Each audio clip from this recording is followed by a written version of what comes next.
Hello everyone, and welcome to this week's edition of SMIE Consulting's Midweek Roundup. Today is September 19th, 2018, and my name is Marty Bennett. I'm the president of Social Media and International Education Consulting, and this is our 10th SMIE Consulting's Midweek Roundup.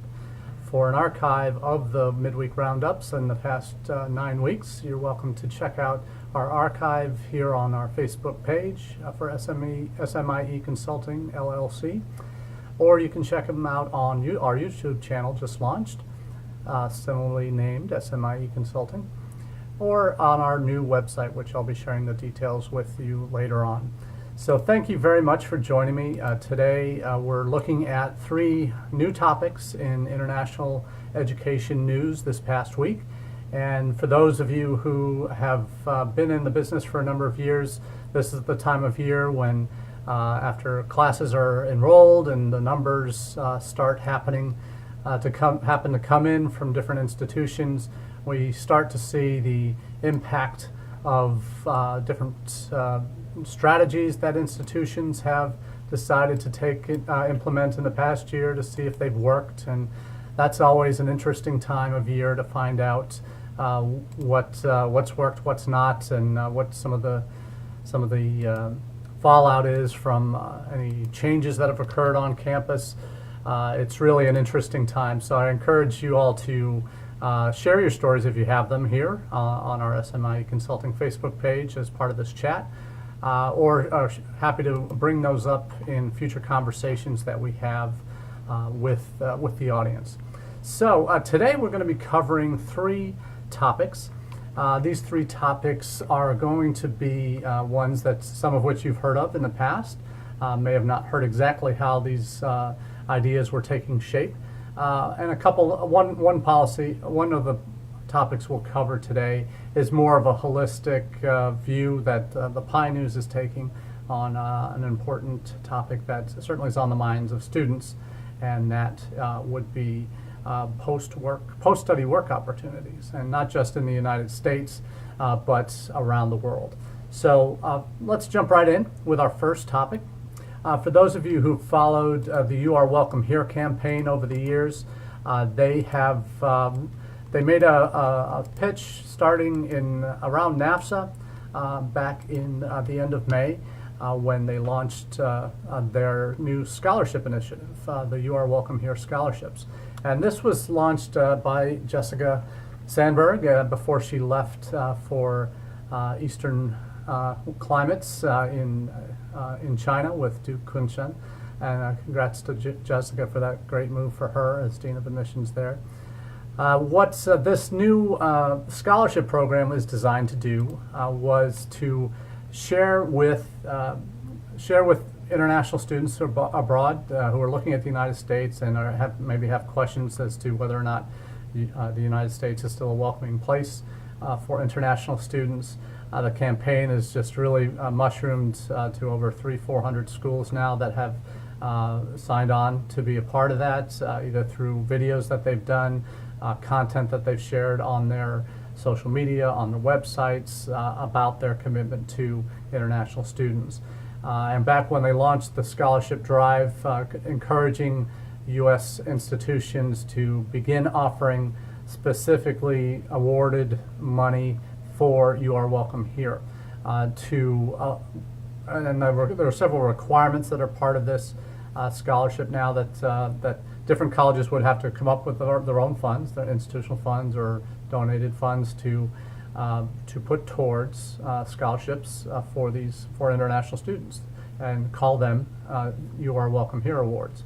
There is a minimum of 50% tuition these scholarships would need to have the value of, depending on the institution that's participating. And it's really encouraging now to see that as of this past week, Monday, they made the announcement that there are now 57 American colleges that are now participating in You Are Welcome Here. And I put the link to the article in Inside Higher Ed in the comments section. Certainly invite you to check that out, and that also has a follow-on link to the You Are Welcome Here site that lists the full 57 colleges that are participating. So why do I bring this particular topic up for You Are Welcome Here?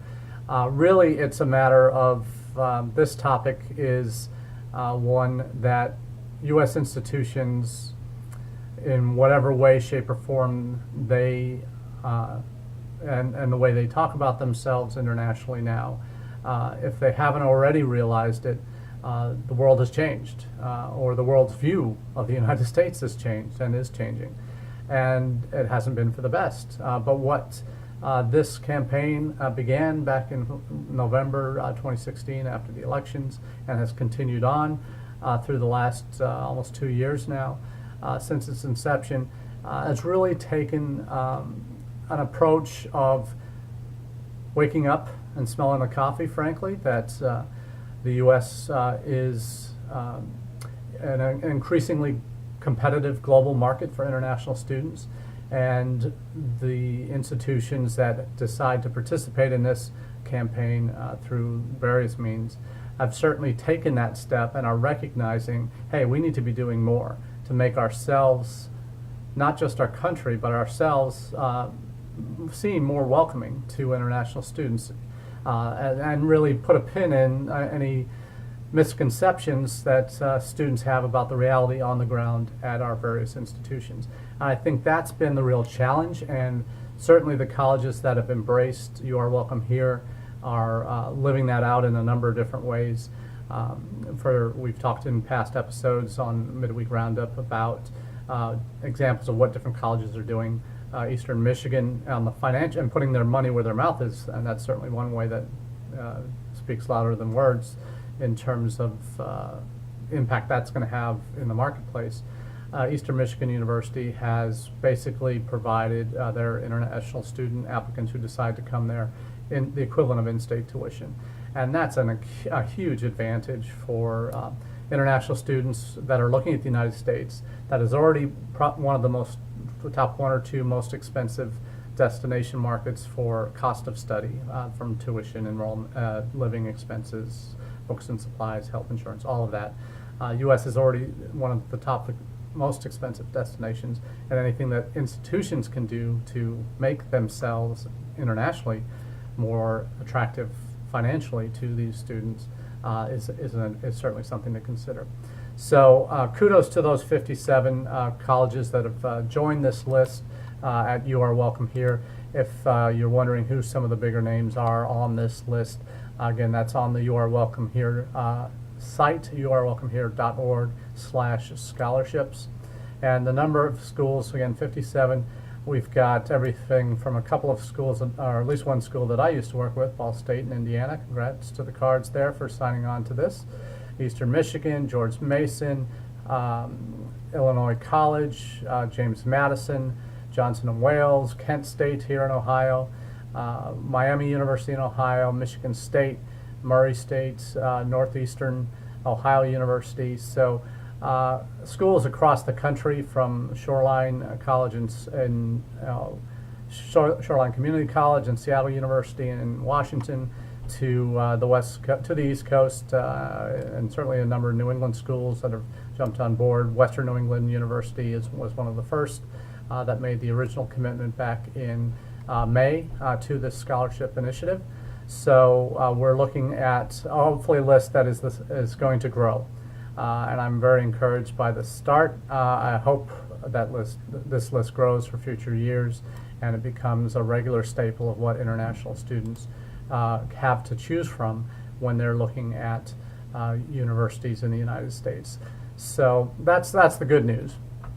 I think one of the colleges over the last decade that has seen some very dramatic ups and downs in their international student enrollments has been Michigan State. If you remember, back in the early 2000s, Michigan State was investing heavily in the Chinese market. They were posting huge gains every year on year in the early 2000s and early teens.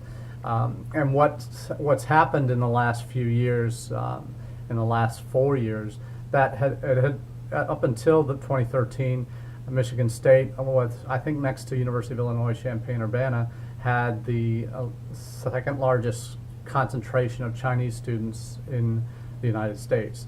with 4, 5, 6,000 perhaps Chinese students on their campus, and the majority of those were coming in at the undergraduate level. So Michigan State had invested heavily in that. They, for a number of reasons, they don't have the resources that that the flagship University of Michigan has in state, and in terms of funding to reduce costs for international students, or to offset the decrease in state funding to help bring in students to their university. So in the late noughties and early teens, Michigan State was all in on China, and I think at one point the Chinese student population of Michigan State was over a third of their total international population, maybe even 40%.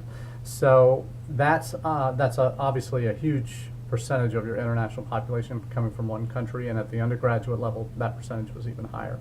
So I think that's a sign of concern and we've talked about this on the Roundup before, that whenever schools are invested overly in 1 or 2 or 3 countries as part of their international student population, you often see any significant political changes or changes in scholarships or changes in other things around the world that have impacts on international student flows can really tank an a university's international student population fairly quickly. And the article that I posted from a local Michigan station has reports that the international student application numbers at Michigan State are actually down 40% since 2013, and that's significant when you consider the size of the international student population at Michigan State, where that institution, as of the last Open Doors count, was certainly in the top 20. It was number 16, I think, on the list, and had well over 7,700 international students. So that in 2016-17. So those numbers are pretty dramatic when you consider a drop of 40% in their applicants from overseas and what that means. The article itself seems to paint it more of the drop being due to political changes in the Trump administration and the travel bans, and it interviews Muslim faculty and Muslim students at Michigan State. But the reality, I think, is where they will have seen the biggest drop is in their Chinese applicants. It's not even mentioned in the article, but knowing some of the folks on the ground there at Michigan State, that's a significant issue. But not to disregard the points about the impact of the travel bans and on the public perception of the United States, and certainly the institutions that are trying to recruit students to come here. That is a challenge for a number of different institutions. So even larger schools like Michigan State that are huge destinations for international students because the programs and the reputation are suffering. So it's when the flagships and the larger states schools start to suffer like this, that's going to have consequences, and hopefully the political pressure will be applied to prevent the kind of negative rhetoric we've been hearing from continuing, as it hurts the institutions and the economies of the cities and the states that have been previously destinations. And thanks for joining, Laura. Good to have you on for this Facebook live chat, and hope you're doing well.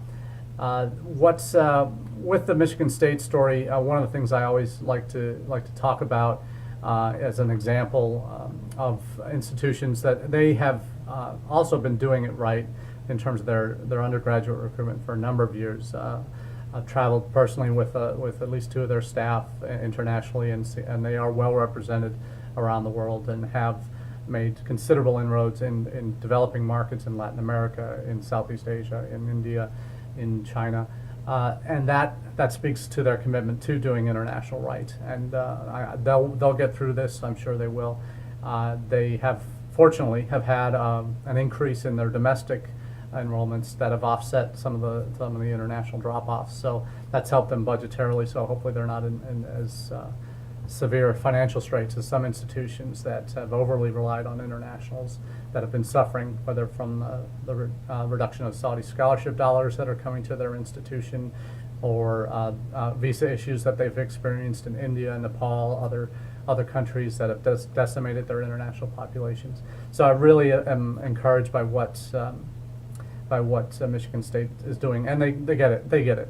They have some of the brightest minds in international education working there, and establishing that school as a real go-to and one of the top destinations. I'm sure that will continue.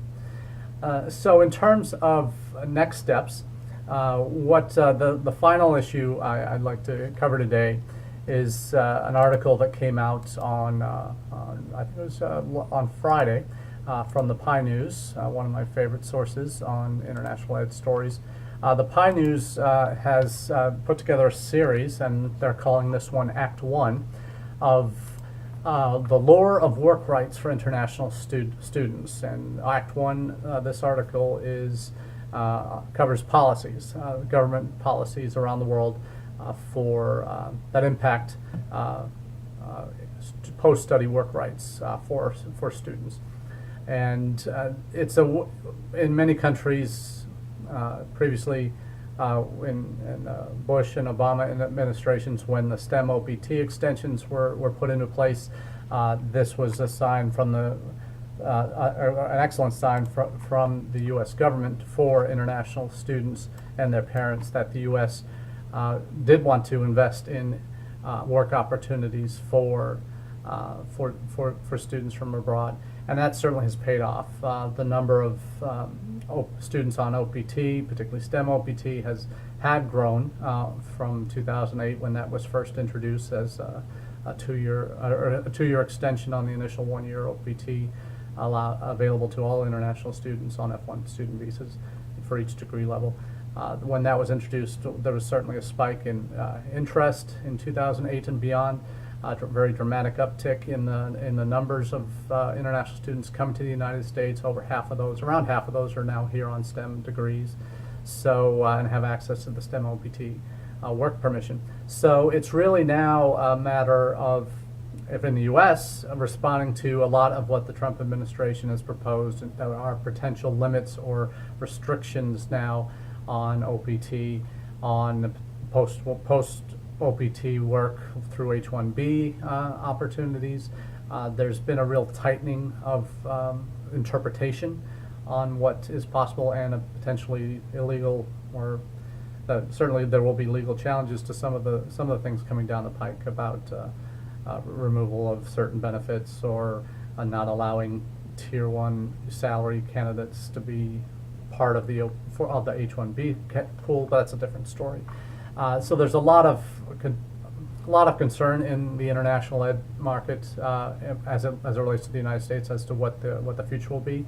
Certainly, students that have been mostly benefiting from post-work OPT, STEM OPT, and eventually H-1B have been students from India. They've represented between 60 and 70% of the H-1B visas that are awarded each year. How many of those? I don't know the exact number of those that are direct from India or coming in through the OPT strand. But certainly that's a concern. But the article itself from the PI does take the global view on what primarily the Anglophone nations are doing to either attract or not international students to their shores with greater benefits of post-study work opportunities. It profiles what's happening obviously in the United States. Similar issues are happening in the UK right now with the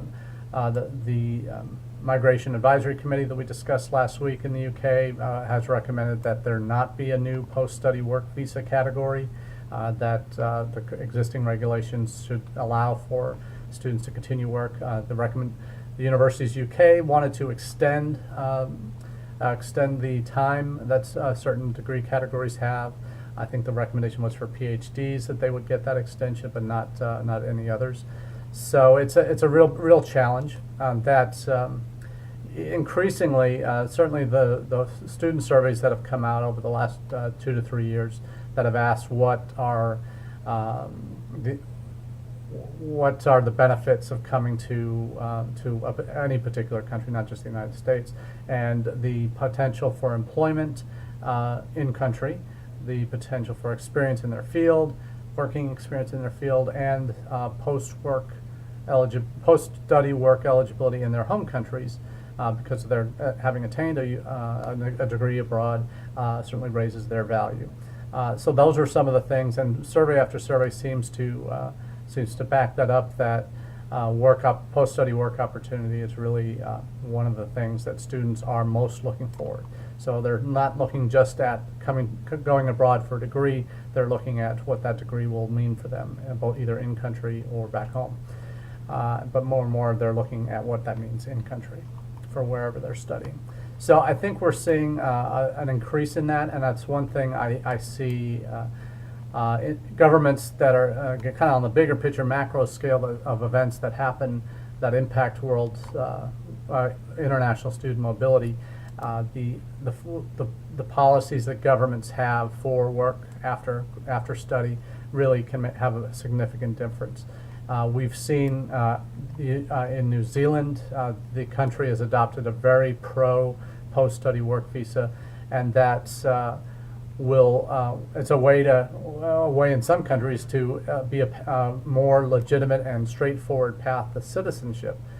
Certainly in New Zealand, there are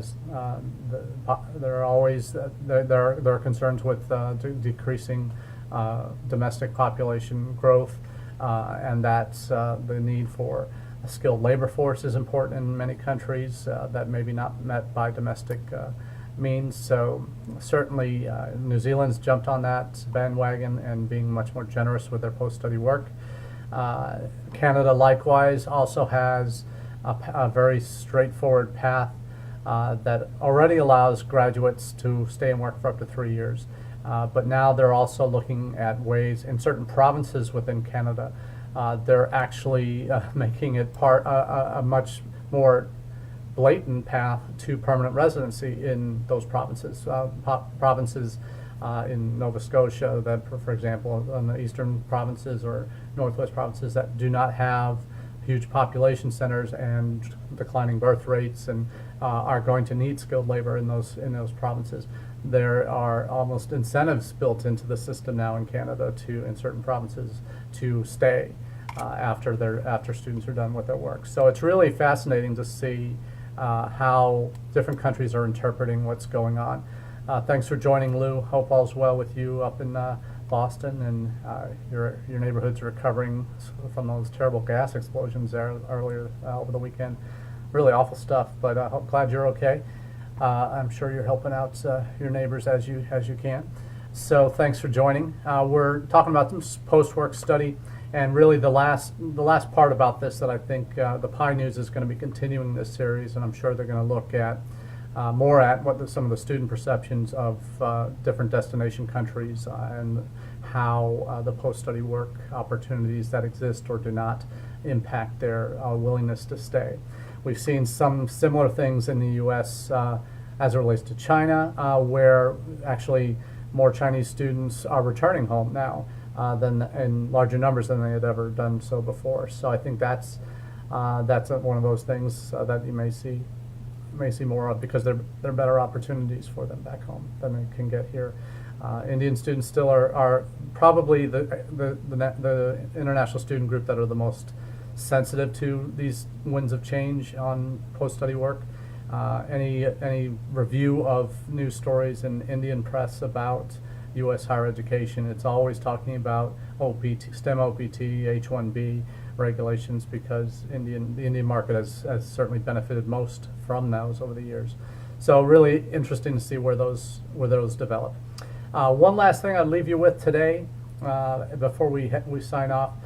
For those of you who are just finding out about Social Media International Ed Consulting, my company, we've just relaunched our website. I'm very happy to announce that that's gone live as of this past weekend, and I'll pop up the image of that now.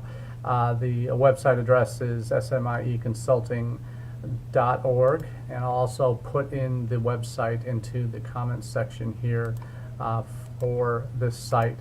We've also just launched, in addition to the site, we've launched a couple new features to complement what we're doing here on Facebook. We've launched our Twitter handle, and we're at SMIE Consulting there. And we've also, on the site, you'll see a range of different options from our blogs that we've produced over the past 4 years to presentations, key presentations that we've been involved in the last 4 years, as well as a comprehensive list of our services that we provide at SMIE Consulting, as well as an opportunity to subscribe to a new newsletter, e-newsletter that I'll be launching next week for prospective for international educators around the world that will cover some of these top news stories I cover in depth here, have a little bit more on my take on those issues and links to those articles in one place that you can subscribe to that e-newsletter. So welcome you to subscribe to the newsletter, visit the site, bookmark it, and hopefully we can be in touch in the coming weeks and months as things develop.